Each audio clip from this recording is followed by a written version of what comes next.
पकड़ी कलाई, अचके में कहीं दबे जाई, धीरे धीरे बाहिया में आई, इतना जिजने घबराई। हाँ, ऐसे न पकड़ी कलाई, अचके में कहीं दबे जाई, धीरे धीरे बाहिया में आई, इतना जिजने घबराई। लाभर बुझे जानी हाय रार कनिया, लाभर बुझे जानी हाय रार कनिया। लेवे दरानी माँ जाबू ताके ललटेनिया, लेवे दरानी माँ जाबू ताके ललटेनिया, लेवे दरानी माँ जाबू ताके ललटेनिया।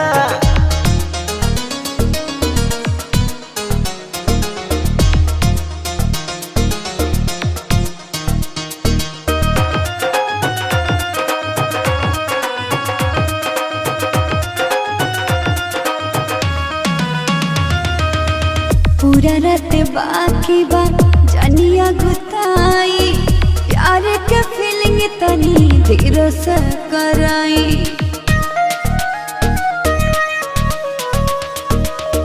अब नहीं होता रानी हमसे बर्दाश्त हो, शादी एक पहले से लगवले बानिया से हो।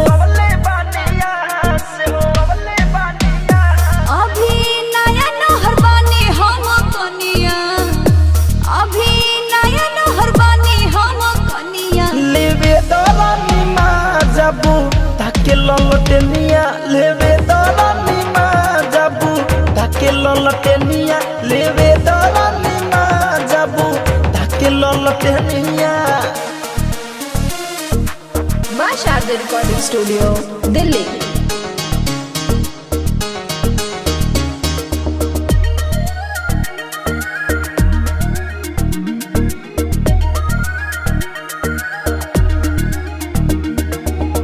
नसे नसे मते जबे देहिया हमार जी, भीतर से होखे लगी दिल बेकरार जी।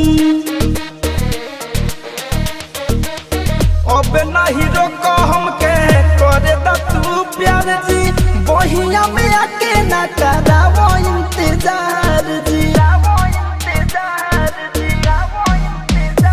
अबे ओपन करी चढ़ल मोर जवनिया, अबे ओपन करी चढ़ल मोर जवनिया। लेवे दरानी माँ जाबू ताके ललटेनिया, लेवे दरानी माँ जाबू ताके ललटेनिया, लेवे दरानी माँ जाबू ताके ललटेनिया।